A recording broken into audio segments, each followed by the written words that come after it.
ఈ మధ్య కాలంలో మోకాలు నొప్పులండి చాలా అధికంగా కనపడుతున్నాయి. ఎందుకంటే ఆల్మోస్ట్ యంగ్‌స్టర్స్‌లో ఇప్పుడు మనం మోకాలు నొప్పులు అంటే పెద్దవాళ్ళలో గమనిస్తాం. ఎందుకంటే బోన్ డెన్సిటీ తగ్గడం వల్ల, ఎక్కువ స్ట్రెయిన్ అయిపోవడం వల్ల, ప్రాపర్ న్యూట్రిషన్ ఎందుకంటే డయాబెటిక్ ఉందని కొన్ని ఫుడ్‌లు తినొద్దు, బీపీ ఉందని కొన్ని కొన్ని కొన్ని కొన్ని ఫుడ్‌లు, కొన్ని ఫ్రూట్స్ తినొద్దని చెప్పేసి వాళ్ళలో కొన్ని న్యూట్రిషనల్ డెఫిషియన్సీస్ వల్ల, బోన్ డెన్సిటీ లో అవ్వడం వల్ల పెద్దవాళ్ళలో మనం కామన్‌గా చూస్తుంటాం.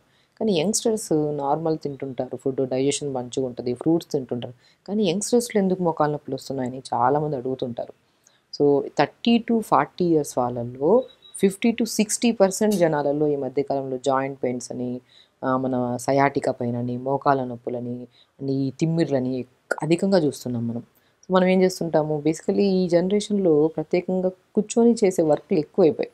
ఇప్పుడు ఏ ఎంప్లాయీస్ అయితే ఏదైనా సరే ఎక్కువ మొబిలిటీ లేదు. అంటే మూవ్‌మెంటే లేదు.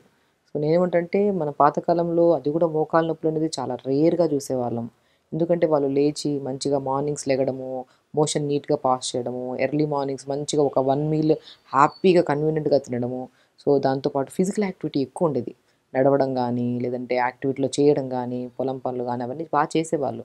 ఆ టైంలో వాళ్ళకి ఆ మూవ్‌మెంట్స్ ఉండేవి, ఆ మొబిలిటీ ఉండేది కాబట్టి తిన్న ఫుడ్ డైజెషన్ అయ్యి, ఆ డైజెషన్ అయ్యి ఆ న్యూట్రిషనల్ డెఫిషియన్సీస్ రాకుండా అంటే మనం తింటున్నాం ప్రాపర్‌గా ఏ కదలిక లేకుండా ఉంటే ఆ తిన్న ఫుడ్డు మనకి కొవ్వులాగా అంటే ఫ్యాట్‌లాగా డిపాజిట్ అవ్వడమే కాకుండా అండ్ న్యూట్రిషనల్ డెఫిషియన్సీస్ అంటే దాంట్లో ఉన్న విటమిన్ బి12 కానీ ఇప్పుడు మోకాళ్ళ నొప్పులు కామన్‌గా ఎందుకొస్తాయి? సో లేదంటే కాల్షియం డెఫిషియన్సీ అన్నా ఉండొచ్చు. లేదంటే బి12 deficiency, D vitamin deficiency, iron, potassium, magnesium deficiencies వల్ల మనకి జాయింట్స్‌లో పెయిన్స్ గానీ, తిమ్మిర్లు రావడం గానీ జరుగుతుంటాయి. సో మనము ప్రాపర్‌గా న్యూట్రిషన్ తింటున్నాం కానీ ఫిజికల్ యాక్టివిటీ లేకపోతే ఆ న్యూట్రిషన్ కూడా ఏమవుతది ఎలిమినేట్ అయిపోతది కానీ బాడీ యుటిలైజేషన్ తగ్గిపోతది. సో దానివల్లే ఈ మధ్య కాలంలో మనం ఎన్ని టెస్ట్‌లలో మెయిన్ థింగ్ నేనిప్పుడు చెప్పిన టెస్ట్‌లు ప్రత్యేకంగా చేయించమంటుంటాం జాయింట్ పెయిన్స్ వస్తే. కాబట్టి మనం తిన్న తర్వాత మనం ఫిజికల్ యాక్టివిటీ ఏదో ఒక మూవ్‌మెంట్ ఉండాలి. జాయింట్స్‌కి మధ్యలో అలా ప్రత్యేకంగా కూర్చొని గంటలు గంటలు కూర్చుంటే మూవ్‌మెంట్ ఉండకపోతే జాయింట్స్ స్టిఫ్ అయిపోతాయి. ఆ స్టిఫ్ అయిపోవడం వల్లే ఈ జాయింట్స్‌లో మధ్యలో ఫ్లూయిడ్ తగ్గిపోవడం గానీ రకరకాల సమస్యలు. సో నేనేమంటానంటే పెద్దవాళ్ళు గానీ, పిల్లవాళ్ళు గానీ ఎవ్వరైనా సరే ఏ జాయింట్‌లో పెయిన్ రావద్దు అంటే ప్రాపర్ ఫుడ్ తినాలి. ఆ ఫుడ్ విషయానికొస్తే సో మనం మంచిగా నేను ప్రత్యేకంగా జాయింట్ పెయిన్స్ ఎవరికైనా ఉంటే మునక్కాయలు అద్భుతంగా పనిచేస్తాయండి. మునక్కాయల్లో ఒక అంటే లైక్ మనం ఎన్ని వెజిటబుల్స్ తీసుకున్నా కూడా ప్రత్యేకంగా మునక్కాడలో గానీ, మునగాకులో గానీ మనకి దొరికే ఇప్పుడు పాలు తీసుకున్నాం అనుకోండి. ఒక గ్లాస్ అంత పాలు, ఒక 2 మునక్కాడలు తీసుకుంటే కాల్షియం ఎక్కువ ఉండేది ఎందులో మునక్కాడలో ఎక్కువ ఉంటది. సో, అలాగ మునక్కాడలు తీసుకోవడం, ఫ్లాక్స్ సీడ్స్‌లో ఒమేగా 3 ఫ్యాటీ యాసిడ్స్ ఎక్కువుంటాయి. ఇప్పుడు మనం వెజిటేరియన్స్‌లో మనం ఎక్కువ ఫిష్ అవి తినని వాళ్ళు, నాన్ వెజ్ తినే వాళ్ళలో బి12 గానీ, ఐరన్ గానీ ఉంటాయి. కానీ వాళ్ళలో గూడా ఏంటంటే మొబిలిటీ లేకపోవడం వల్ల వాళ్ళు రెగ్యులర్‌గా తింటుంటారు. కానీ వాళ్ళ డెఫిషియన్సీస్ ఎక్కువుంటాయి. సో, మనం ఏదన్నా ఎదర్ వెజిటేరియన్ గానీ, నాన్ వెజిటేరియన్ గానీ తిన్న ఫుడ్‌ని డైజెషన్ జేసుకొని, అది న్యూట్రిషన్ కింద కన్వర్ట్ అయ్యి, ఆ న్యూట్రిషన్ ప్రాపర్‌గా జాయింట్స్ అందుకొని దాన్ని స్ట్రెంథెనింగ్‌గా ఉండాలంటే మనం ప్రతిరోజు మార్నింగ్ లేచిన వెంటనే సో ఫస్ట్ మల విసర్జన చేసి 1 అవర్ యోగా ప్రత్యేకంగా చేయాలండి. సో ఎప్పుడు ఒక హెల్తీయెస్ట్ పర్సన్ యోగాకి ఎందుకు అంత ప్రాముఖ్యత అంటే మనం ప్రతి జాయింట్‌ని మూవ్‌మెంట్ చేస్తున్నాం. వార్మప్స్‌లో మూవ్‌మెంట్స్ చేస్తాము. ఆర్గాన్స్ మనం ఇంటర్నల్‌గా డయాబెటిక్ రావద్దని, బీపీ రావద్దని, రకరకాల సమస్యలు రావద్దని ఎన్నో రకాల ప్రత్యేకమైన కేర్ తీసుకుంటుంటాం. జాగ్రత్తలు తీసుకుంటుంటాం. కానీ మనం మర్చిపోయేదేంటి కొంతమంది లేట్‌గా లెగడం వల్ల, ఫిజికల్ యాక్టివిటీ లేకుండా తొందరగా ఫాస్ట్‌గా వర్క్ చేసుకుంటూ అంటే లేట్‌గా తినడము, తింటున్నది కూడా హై న్యూట్రిషన్ కాస్ట్‌లీ ఫుడ్‌లే తింటుంటారు. కానీ ప్రాపర్ న్యూట్రిషన్ అందాలి అంటే బాడీకి టైంకి తినాలి అంటారు.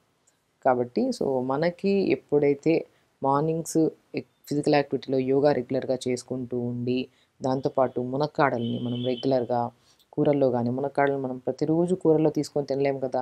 సో, నేనేమంటా అంటే మునక్కాడలను తెప్పించుకొని ఒక 4, 5 మునక్కాడలను తెప్పించి చిన్న చిన్న ముక్కల్లా కట్ చేసి నీళ్ళల్లో వేసి ఒక 30 సెకండ్స్ టు 1 మినిట్ వేడి చేస్తే కొద్దిగా మెత్తగవుతాయి. దాన్ని తీసి ఆ లోపల ఉన్న పిప్పి ఉంటది కదా! మునక్కాడ లోపల ఇలా చీలిస్తే మధ్యలో విత్తనాలు, ఆ పిప్పినంతా తీసేసి ఎండబెట్టేసేయండి ఒక కాటన్ క్లాత్‌లో తీసుకొని.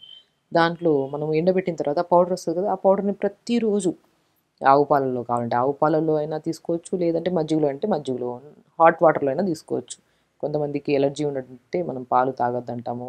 కొంతమందికి ఆస్తమా ఉంటే కొంతమందిలో, అందరిలో కాదు మజ్జిగ తాగొద్దంటుంటాం. సో, అలాంటప్పుడు హాట్ వాటర్‌లో మీకు ఏది కన్వీనియంట్ ఉంటే ఆ కన్వీనియంట్‌గా ఉండేటట్టు ఒక గ్లాసు మిల్క్లో కానీ హాట్ వాటర్లో కానీ మజ్జిగలో కానీ మునక్కాడ లోపలతో చేసిన గుజ్జు పౌడర్ని మంచిగా ఒక స్పూన్ కలుపుకొని తాగారనుకోండి. సో ప్రతిరోజు అండి క్రమం తప్పకుండా 10-15 రోజులు తాగి చూడండి. అద్భుతంగా నాట్ ఓన్లీ మీరు ప్రయత్నిస్తున్నప్పుడు మీరు జాయింట్ పెయిన్‌లో మోకాలు నొప్పులు వచ్చిందని మీరు తాగుతుండొచ్చు. కానీ ఎక్కడ ఏ జాయింట్‌లో స్టిఫ్‌నెస్, పెయిన్స్ అండ్ తిమ్మిర్లు, బలహీనతలు కూడా రాకుండా ఆ మునక్కాడ లోపల గుజ్జు పౌడర్‌ని మనం పాలలో గానీ ఇలా కలుపుకొని తాగడం వల్ల హాట్ వాటర్‌లో గానీ డిపెండ్స్ తాగడం వల్ల మీకు అన్ని జాయింట్స్ ఎనర్జిటిక్‌గా ఉంటాయి. ఎందుకంటే మునక్కాడకి ఎందుకంత ప్రాముఖ్యత అంటే దీంట్లో calcium, potassium, magnesium, B complex vitamins, D vitamins కూడా సంపూర్ణంగా ఉంటాయి కాబట్టి మనం ప్రతిరోజు కూరలో తినమంటుంటాం. కానీ కూరలో తినడానికి రోజు అవ్వదు కాబట్టి ఒక్కో రోజు ఒక్క కర్రీ తింటుంటాం. దాన్ని ఇది పౌడర్ ఫామ్‌లో చేసుకున్నాం అనుకోండి మంచిది.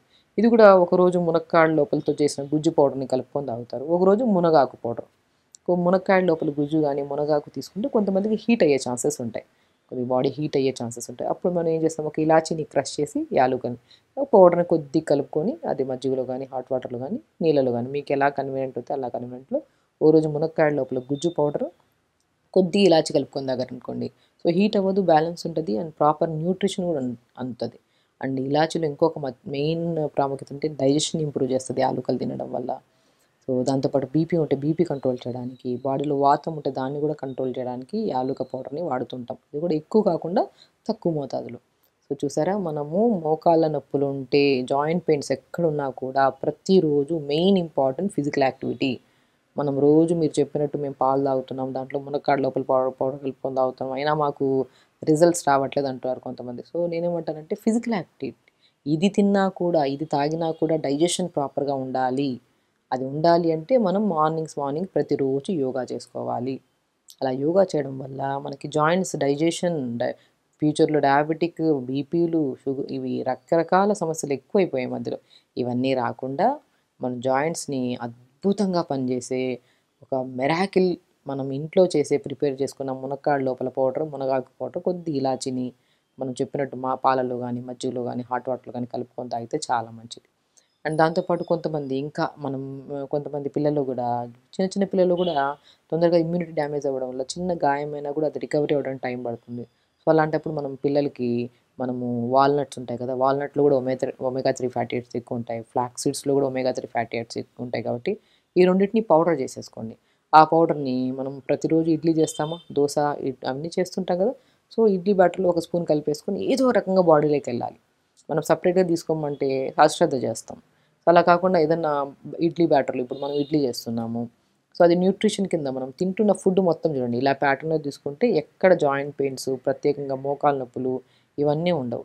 మనం మార్నింగ్ ఇడ్లీ బ్యాటర్ కొద్దిగా తీసుకొని సొరకాయ గానీ, బీరకాయ గానీ, పొట్లకాయని తురిమేసి ఒక 50% ఇడ్లీ బ్యాటర్, ఒక 50% వెజిటబుల్, వాల్‌నట్, ఇంకా ఫ్లాక్స్ సీడ్స్, ఇంకా బలం కావాలంటే pumpkin seeds, water melon seeds, sunflower seeds, తెల్ల నువ్వులు, పూల్ మకాన్ అద్భుతంగా పనిచేస్తాయి 5 రకాల నట్స్.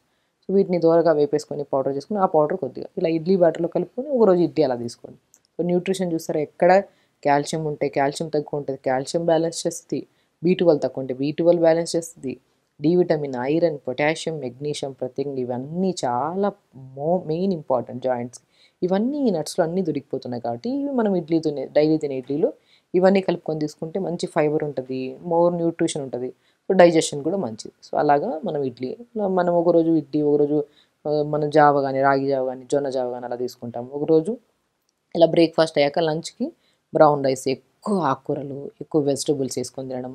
డిన్నర్‌కొచ్చాక లైట్ టిఫిన్స్ తీసుకోవడం. ఈ మధ్యలో ఈ స్నాక్స్, ఆ స్నాక్స్ అని అవాయిడ్ చేసి మనం మంచిగా ఇప్పుడు నేను చెప్పినట్టు పాలల్లో గానీ, మజ్జిగలో గానీ, హాట్ వాటర్‌లో గానీ మునక్కాడతో చేసిన పౌడర్‌ని ఒకరోజు మునక్కాడతో చేసిన లోపల గుజ్జు పౌడర్‌ని ఒకరోజు మునగాకు పౌడర్‌ని అలా తీసుకుంటూ అండ్ ప్రత్యేకంగా ప్రతిరోజు యోగాలో కూడా చాలా విపరీతమైన మోకాళ్ళ నొప్పులు ఉండేవాళ్ళు యోగా చేయలేరు కాబట్టి ఒకవేళ ఎక్కువ వాక్ చేయడానికి కూడా ఇబ్బంది పడుతుంటారు. ఎందుకంటే జాయింట్‌కి మధ్యలో మనకి ఎక్కువ ర్యాపిడ్ ఎక్కువైపోతే రెడ్‌నెస్ ఫార్మ్ అయిపోయి కూడా పెయిన్ వచ్చే ఛాన్సెస్ ఉంటాయి. సో దానివల్ల ఇంటర్నల్‌గా ఇంకా లిగమెంట్ డ్యామేజ్, లిగమెంట్ టియర్స్ ఇవన్నీ వచ్చే ఛాన్సెస్ ఉంటాయి. కాబట్టి మనము అధికంగా మోకాళ్ళ నొప్పులు ఉండేవాళ్ళు మంచిగా సోఫా మీద గానీ, బెడ్ మీద గానీ కూర్చొని ఒక పిల్లోని డబుల్ ఫోల్డ్ చేసుకొని మోకాళ్ళ కిందకి పెట్టి అలా మన ఇప్పుడు ఇది మోకాలనుకోండి. ఇక్కడ ఒక పిల్లో పెడతాం. స్ట్రెచెస్ ముందుకి, వెనక్కి స్ట్రెచ్ చేయడం, సైడ్‌కి స్ట్రెచ్ చేయడం, clockwise, anticlockwise తిప్పడం. ఇలా మూవ్‌మెంట్స్ చేసుకుంటూ స్లోగా జాయింట్స్ మధ్యలో కొద్దిగా ఫ్లెక్సిబిలిటీ పెరుగుతది. దాని తర్వాత ఇప్పుడు మనం చెప్పిన ఫుడ్‌లన్నీ తినడం వల్ల సో మంచి న్యూట్రిషన్ ఫామ్ అవుతుంది ఆ మధ్యలో. ఆ ఫ్లూయిడ్ కూడా సైనోవిల్ ఫ్లూయిడ్ అంటే అది ప్రాపర్గా ఉంటేనే మనకి జాయింట్ పెయిన్స్ ఇవన్నీ రావు. అది ఫామ్ అయ్యి మంచిగా, అంటే అది ఒక రోజు తాగిన వెంటనే, ఒక రోజు ఫిజికల్ యాక్టివిటీ చేసిన వెంటనే అవుతుందా అంటే మేడం కొద్దిగా టైం పడుతుంది. సో ఒక 10 రోజుల్లో మనకి కొద్దిగా జాయింట్స్ ఫ్రీ, మనకే తెలుస్తుంది శరీరం చాలా ఉత్సాహంగా యాక్టివ్గా అనిపిస్తుంది మనకి. కాబట్టి మనం తీసుకుంటున్న ఫుడ్తో పాటు ప్రతిరోజు ఒక మూమెంట్స్, ఫిజికల్ యాక్టివిటీ ఉండాలి, ప్రాపర్ స్లీప్ ఉండాలి, అండ్ ప్రత్యేకంగా మనం ఇవన్నీ కరెక్ట్గా ఉంటే ఎక్కువ స్ట్రెస్ ఉండదు మన బాడీలో. సో కాబట్టి స్ట్రెస్లెస్గా ఉండాలి ఫస్ట్.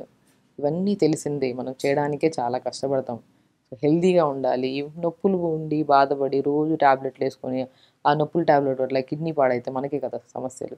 కాబట్టి సమస్య ఉన్నప్పుడు మన లైఫ్ స్టైల్ని మార్చుకోవాలన్న ఒక విషయాన్ని గుర్తుపెట్టుకొని తొందరపడుకోవడం, తొందర లెగడం, ప్రాపర్గా మనం చెప్పిన నట్స్ కానీ, ఇలా ప్రిపేర్ చేసుకున్న ఇడ్లీస్ కానీ, సో జావ కానీ, మునక్కాడ పౌడర్ కానీ ఇలా తీసుకోవడం, ప్రతిరోజు యోగా చేసుకోవడం. చెప్పడానికి చాలా ఈజీగా ఉంటుంది, చేయడానికి కూడా చాలా ఈజీయే. కానీ ఇష్టంగా చేసామనుకోండి అది చాలా ఈజీగా కన్వర్ట్. కష్టంగా అరే చెయ్యాలా అన్న తత్వంతో చేస్తే ఎవరికైనా ఇబ్బంది అవుతుంది. హెల్తీగా ఉండడం చాలా ప్రాముఖ్యత అండి. ఈ జనరేషన్ అని కాదు, ఏ జనరేషన్ అయినా సరే హెల్త్ పాడైతే మనం ఎంత ఉన్నా కూడా, మనకి ఎంత మనం సంపాదించుకున్నా ఎంత ఉన్నా కూడా హెల్త్ పాడైతే మాత్రం చాలా ఇబ్బంది పడతాం. సో అందరినీ డాక్టర్స్ మారుస్తూ ఉంటాం, వాళ్ళ దగ్గర ఇచ్చింది వీళ్ళ దగ్గర అందరిది వాడతాం కానీ ఫలితం ఉండక నిరుత్సాహపడిపోతుంటాం. ఇప్పుడు మనం చెప్పింది కూడా బేసిక్ థింగ్, మీరు మా దగ్గర కూడా రావాల్సిన అవసరం లేదు. సింపుల్గా మీరు ఇంట్లోనే ఇప్పుడు మునక్కాడ లోపల పౌడర్ ఒకసారి విన్న తర్వాత వదిలేయకుండా అది ప్రిపేర్ చేసుకొని వాడితే ఇంకా అద్భుతంగా పనిచేస్తుంది.